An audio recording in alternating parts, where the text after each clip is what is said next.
आउज़ुबिल्लाहिमिनश्शैतानिर्रजीम बिस्मिल्लाहिर्रहमानिर्रहीम। आप लोग देख रहे हैं यूट्यूब चैनल बायोलॉजी ब्रेकडाउन। हम क्लास 10 का यूनिट नंबर 5 पढ़ रहे हैं, जिसका आज हमारा सेकंड टॉपिक है ह्यूमन नर्वस सिस्टम। तो हमने आज ह्यूमन नर्वस सिस्टम के बारे में पढ़ना है। इससे पहले जो हमारा टॉपिक था उसमें हमने इंट्रोडक्शन देखा था नर्वस सिस्टम का। ह्यूमन नर्वस सिस्टम को अगर हम क्लासिफाई करें या डिवाइड करें तो वो दो पार्ट्स में डिवाइड हो सकता है। एक को हम कहते हैं सेंट्रल नर्वस सिस्टम और दूसरा है peripheral nervous system. Central nervous system में कौन कौन सी चीज़ें होती हैं ये आपको पता होना चाहिए। ब्रेन है जो कि नैरो लॉन्ग ट्यूब एक स्ट्रक्चर बना लेता है और उसको स्पाइनल कॉर्ड कहा जाता है। इसी तरह से पेरिफेरल नर्वस सिस्टम जो है वो कंसिस्ट करता है क्रैनियल नर्व्स पर जो कि ब्रेन से निकलती हैं और स्पाइनल नर्व से जो कि स्पाइनल कॉर्ड से निकलती हैं। ऐसे लिविंग थिंग्स की बॉडी में जो एक बेसिक यूनिट होता है वो सेल होता है और सेल ही तमाम स्ट्रक्चर्स को बना रहा होता है और जितने भी फंक्शंस हो रहे होते हैं उसको कंट्रोल कर रहा होता है। इसी तरह से जो एक नर्वस सिस्टम होता है उसके अंदर जो सबसे बुनियादी यूनिट होता है और जो तमाम फंक्शंस जो है वो परफॉर्म कर रहा होता है उसे न्यूरॉन कहा जाता है। अगर हम इसकी डिवीजन देखें ह्यूमन नर्वस सिस्टम की तो हम उसको जो है वो फ्लो चार्ट की शक्ल में इस तरह से लिख सकते हैं। नर्वस सिस्टम को दो पार्ट्स में डिवाइड कर रहे हैं, पेरिफेरल नर्वस सिस्टम और central nervous system. Central nervous system में ब्रेन और स्पाइनल कॉर्ड आते हैं। ऑटोनोमिक नर्वस सिस्टम जो कि सेल्फ रेगुलेटिंग एक्शन या इंटरनल ऑर्गन्स या फिर ग्लैंड्स कंट्रोल कर रहे होते हैं उसको मजीद आप दो पार्ट्स में डिवाइड कर सकते हैं। एक को सिंपैथेटिक नर्वस सिस्टम और एक को पैरासिम्पथेटिक कहा जाता है। Sympathetic basically fight and flight action को कहा जाता है, यानी बॉडी इसके अंदर ये जो बॉडी के नर्वस सिस्टम के जो सेल्स हैं वो इसके अंदर बॉडी को तैयार कर रहे होते हैं किसी भी एक्शन को परफॉर्म करने के लिए। और पैरासिम्पथेटिक एक ऐसा सिस्टम होता है जिसके अंदर बॉडी को जिन जिन जगहों पर रेस्ट की ज़रूरत होती है, कामिंग की ज़रूरत होती है, वहाँ पर उसको जो है वो रेस्ट और काम प्रोवाइड कर रहे होते हैं। सोमैटिक को अगर हम डिवाइड करें तो सोमैटिक भी दो पार्ट्स में डिवाइड होता है, सेंसरी इनपुट और मोटर आउटपुट में। सेंसरी इनपुट क्या होते हैं? जो कि सेंस ऑर्गन के जरिए से मैसेज को रिसीव कर रहे होते हैं। और मोटर आउटपुट क्या होते हैं? मैसेज रिसीव होने के बाद जब ब्रेन उसको इंटरप्रिटेट कर लेता है उसके बाद जो एक्शन परफॉर्म होता है जो कि स्केलेटल मसल्स के जरिए से एक्शन परफॉर्म होता है उसको मोटर आउटपुट कहते हैं। तो ये तो एक छोटा सा फ्लो चार्ट था जिसमें हमने देखा कि नर्वस सिस्टम को आप किस तरह से कितने पार्ट्स में अपने पढ़ने के लिए और समझने के लिए डिवाइड कर सकते हैं। अब हम इनको डिटेल में स्टडी करते हैं कि सेंट्रल नर्वस सिस्टम के कौन कौन से कंपोनेंट्स होते हैं। तो सेंट्रल नर्वस सिस्टम में हमने पहले पढ़ा कि ब्रेन और स्पाइनल कॉर्ड इसके दो मेन पार्ट्स होते हैं या दो मेन कंपोनेंट्स होते हैं ह्यूमन नर्वस सिस्टम के। तो हम सबसे पहले ब्रेन के बारे में पढ़ते हैं। ब्रेन जो होता है सबसे पहले हम उसका स्ट्रक्चर पढ़ेंगे। ब्रेन इनक्लोज्ड होता है क्रेनियम एक स्कल के अंदर। ब्रेन और स्पाइनल कॉर्ड जो होते हैं वो कवर्ड होते हैं एक प्रोटेक्टिव मेम्ब्रेन से, जिसे मेनिंजेस कहते हैं। इनके दरमियान में between the inner and middle layers there is a fluid.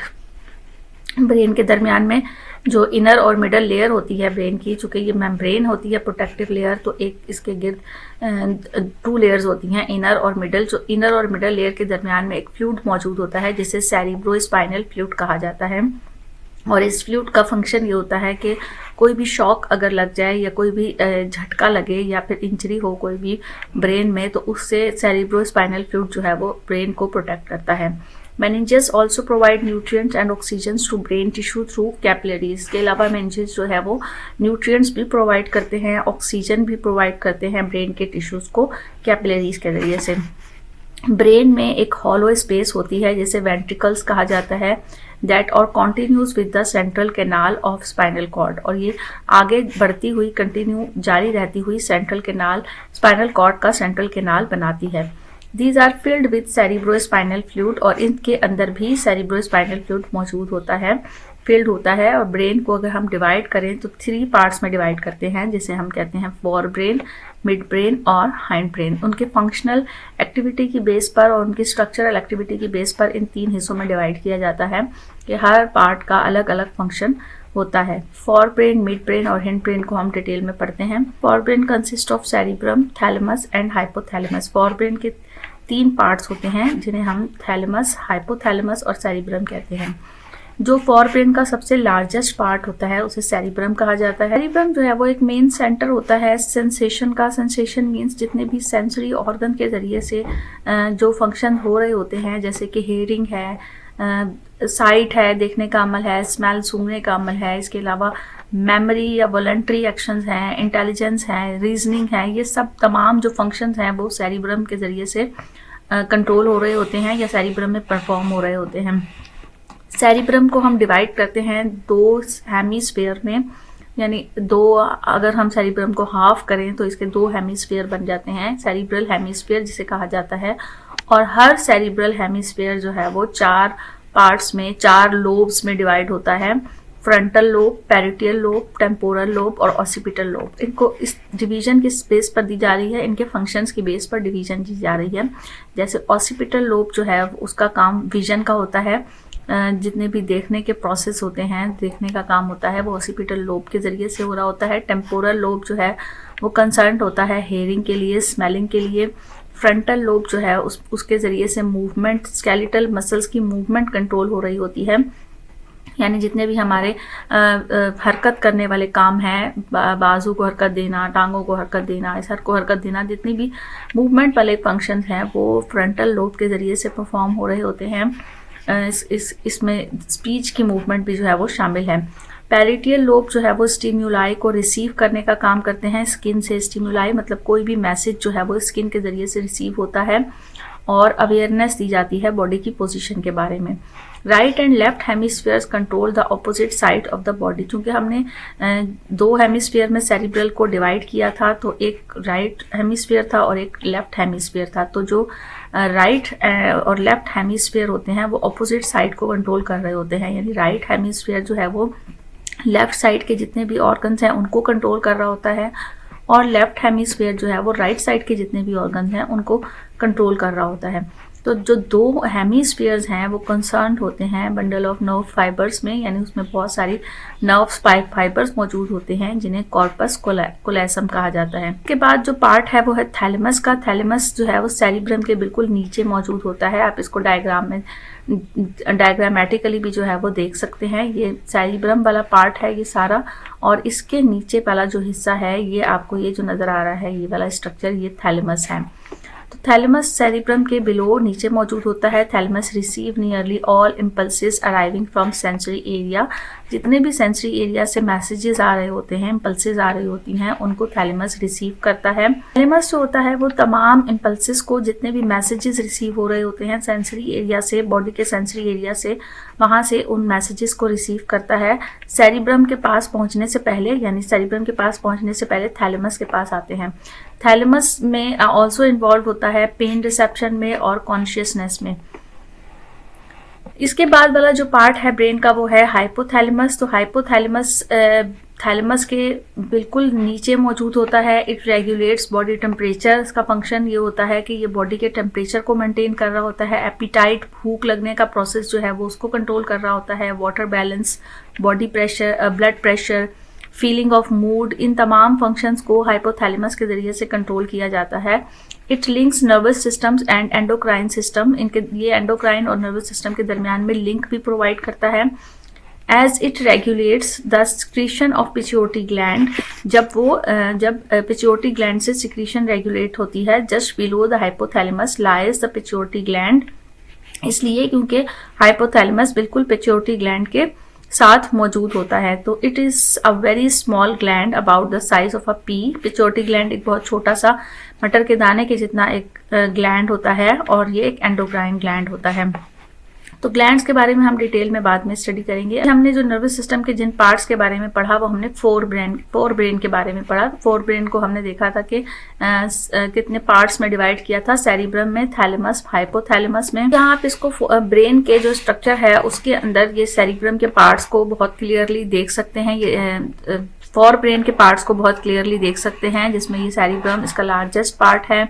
उसके बाद थैलेमस आता है सेरिब्रम के बिल्कुल नीचे, और थैलेमस के बिल्कुल नीचे जो है वो हाइपोथैलेमस मौजूद होता है, और हाइपोथैलेमस के साथ पिट्यूटरी ग्लैंड मौजूद है। ब्रेन के लोब्स दिखाए गए हैं, डिफरेंट कलर से जो है वो उनको शो किया गया है, जिसमें ये फ्रंटल लोब है, फिर पैरिटियल लोब है, ऑसिपिटल लोब और टेम्पोरल लोब है, और इनके अलग अलग डिफरेंट फंक्शंस हैं जो कि हमने अभी पढ़े हैं। अब हम जो है वो सेकंड पार्ट जो ब्रेन का है उसे मिड ब्रेन कहा जाता है। Mid brain just a mass of track below the cerebrum, cerebrum के नीचे एक मैस मौजूद होता है जिसे मिड ब्रेन कहा जाता है। मिड ब्रेन जो है वो रिसीव करता है सेंसरी इन्फॉर्मेशन को और उनको फोर ब्रेन के अप्रोप्रिएट पार्ट में पहुंचाता है। अप्रोप्रिएट पार्ट से मुराद अगर विजन का कोई प्रोसेस है तो वो जो है वो फोर ब्रेन के उस हिस्से को पहुंचाएगा जहां पर विजन का प्रोसेस कंट्रोल हो रहा होता है। इसके अलावा ये कंट्रोल कर रहा होता है ऑडिटरी रिफ्लेक्सेस को और पोस्चर को। जो बॉडी का पोस्चर होता है, बॉडी की जो बैलेंस करना होता है बॉडी को, उसको भी मिड ब्रेन के जरिए से कंट्रोल किया जाता है। नेक्स्ट जो पार्ट है वो है हाइंड ब्रेन। हाइंड ब्रेन में सेरिब्लम होता है, पोन्स और मेड्यूला, यानी इसके जो पार्ट्स होते हैं वो तीन हैं, सेरिब्लम, पोन्स और medulla. Cerebellum second largest part होता है ब्रेन का और ये बैलेंस कर रहा होता है मसल्स को, उनकी कोऑर्डिनेशंस को। मेड्यूला ऑब्लिगेंडा जो होता है वो लास्ट पार्ट होता है ब्रेन का और ये स्पाइनल कॉर्ड के बिल्कुल साथ मौजूद होता है या उससे ऊपर मौजूद होता है। मेड्यूला कंट्रोल करता है इनवॉलेंट्री प्रोसेस को, बॉडी की जितने भी इनवॉलेंट्री प्रोसेस हैं जो कि आपके अपने कॉन्शियस में नहीं है, अपने कंट्रोल में नहीं है, जैसे हार्ट बीट है, ब्लड प्रेशर है, रेस्पिरेशन का प्रोसेस है, वो मेड्यूला के जरिए कंट्रोल हो रहे होते हैं। मेड्यूला रिफ्लेक्सेस को भी कंट्रोल करता है, जैसे कपिंग है, स्नीजिंग है, वॉमिटिंग है, ये तमाम रिफ्लेक्सेस हैं जो अचानक से आने वाले एक्शन होते हैं उनको भी मेड्यूला कंट्रोल कर रहा होता है। Information is pass through medulla between the spinal cord and rest of the brain, और चूंकि ये बिल्कुल स्पाइनल कॉर्ड के ऊपर मौजूद होता है तो जितनी भी इंफॉर्मेशन है वो मेड्यूला के जरिए से स्पाइनल कॉर्ड में और या स्पाइनल कॉर्ड से बाकी ब्रेन के हिस्सों में मुंतकिल होती हैं। पोन्स जो होता है वो स्मॉल लोब होता है, एक स्ट्रक्चर लोब लाइक स्ट्रक्चर होता है जो कि जस्ट मेड्यूला के अबव मौजूद होता है। It assist medulla in controlling breathing process, और ये मेड्यूला को असिस्ट कर रहा होता है जितने भी ब्रीथिंग के प्रोसेसेस हैं उनमें, उनकी कंट्रोलिंग में।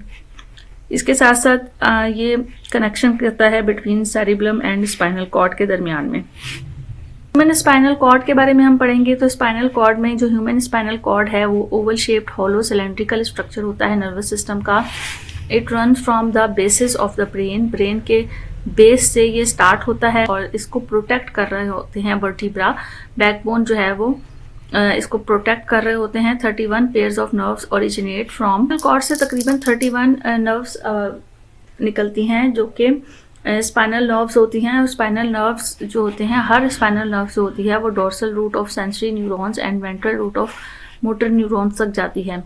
जितनी भी ऑल स्पाइनल नर्व्स हैं वो मिक्स्ड होती हैं। स्पाइनल कॉर्ड का फंक्शन क्या होता है कि स्पाइनल कॉर्ड जो है वो रिसेप्टर्स के तौर पर जो है वो मैसेज लेता है ब्रेन से और उसके बाद वो मोटर न्यूरॉन्स जितने भी होते हैं उनके जरिए से, मोटर कमांड्स के जरिए से अफेक्टर्स तक पहुंचाता है।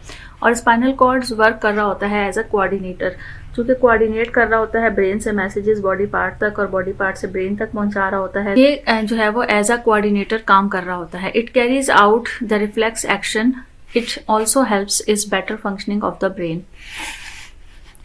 इसके साथ साथ ये रिफ्लेक्स एक्शन को भी जो है वो कंट्रोल कर रहा होता है और ब्रेन की फंक्शनिंग को बेहतर करने के लिए भी इसका बहुत ज़्यादा अहम किरदार होता है। तो अगर हम क्रॉस सेक्शन देखते हैं ब्रेन का और स्पाइनल कॉर्ड का, तो इसमें जो सेंट्रल नर्वस सिस्टम होता है वो दो वाजिया एरियाज में जो है वो हमें नजर आता है। एक को हम कहते हैं वाइट मैटर और दूसरे को हम कहते हैं ग्रे मैटर। तो जो वाइट मैटर होता है वो बेसिकली माइलिनेटेड फाइबर्स होते हैं और जो ग्रे मैटर्स होते हैं उसमें सेल बॉडीज और नॉन माइलिनेटेड फाइबर्स मौजूद होते हैं।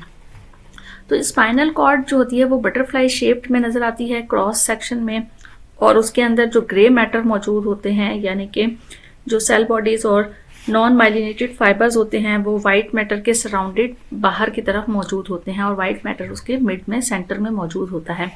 जबकि ब्रेन में जो ग्रे मैटर होता है वो आउटर लेयर बना रहा होता है और किसके गिर्द आउटर लेयर बना रहा होता है, वाइट मैटर जो कि सेंटर में मौजूद होता है। तो ये इसका डिफरेंस भी हम जो है वो लिख सकते हैं। वाइट मैटर ग्रे मैटर के डिफरेंस कभी आपसे पूछा जा सकता है, और स्पाइनल कॉर्ड और ब्रेन के जो डिफरेंट है सी सेक्शन, उसके बारे में भी पूछा जा सकता है, तो उसमें आप ये चीज़ें मेंशन कर सकते हैं। नेक्स्ट जो हमारा टॉपिक या इसी का पार्ट है वो है पेरिफेरल नर्वस सिस्टम, यानी अभी हमने जो पढ़ा वो हमने सेंट्रल नर्वस सिस्टम के बारे में पढ़ा था। अब ये जो सेकंड इसका नर्वस सिस्टम का पार्ट है वो है peripheral nervous system. Peripheral nervous system जो है वो कंपोज होता है नर्व्स पर, जो कि सेंट्रल नर्वस सिस्टम से निकल रही होती हैं या लिंक्ड होती हैं और मुख्तलिफ बॉडी के पार्ट्स तक जाती हैं। Nerves which arise from brain are called cranial nerves. वो नर्व्स जो कि ब्रेन से निकलती हैं उन्हें क्रैनियल नर्व्स कहा जाता है, और ये नर्व्स बेसिकली अराइज होती हैं स्पाइनल कॉर्ड से, और वो नर्व्स जो कि स्पाइनल कॉर्ड से निकल रही होती हैं उन्हें स्पाइनल नर्व्स कहा जाता है। तो 12 पेयर्स होते हैं क्रैनियल नर्व्स के एंड 31 पेयर्स होते हैं स्पाइनल नर्व्स के ह्यूमन बॉडी के अंदर। सम क्रैनियल नर्व्स जो होती हैं वो सेंसरी होती हैं और कुछ मोटर होती हैं और कुछ मिक्स्ड होती हैं, जबकि स्पाइनल नर्व्स जो हैं वो तमाम मिक्स्ड नर्व्स होती हैं। पेरिफेरल नर्वस सिस्टम को हम डिवाइड करते हैं सोमैटिक नर्वस सिस्टम और ऑटोनोमिक नर्वस सिस्टम में। सोमैटिक नर्वस सिस्टम जो है वो जनरली क्रैनियल और स्पाइनल नर्व्स फाइबर्स पर मुश्तमिल होता है, जो कि कनेक्ट कर रहा होता है सेंट्रल नर्वस सिस्टम को स्किन के साथ और स्केलेटल मसल्स के साथ।